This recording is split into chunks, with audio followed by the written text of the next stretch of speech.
ఎందుకు ఇలా కూర్చున్నారు? మీ నాన్న ఇంతవరకు రాలేదే, ఎందుకింత ఆలస్యం చేస్తున్నారు? ఇంకా చిన్నపిల్లవేంటే? నేను ఇప్పటికీ పిల్లనే కదమ్మా. నీ వయసులో ఉన్న వాళ్ళకి పిల్లలు కూడా పుట్టేశారు, కానీ నీకు అది నా తప్పు కాదు కదా.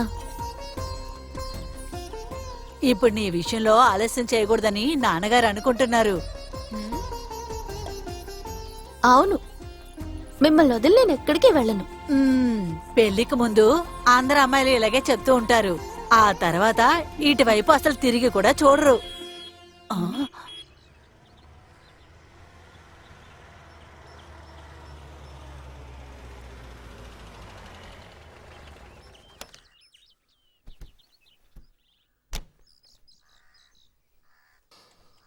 అబ్బా అబ్బా ఎంత ఎండా.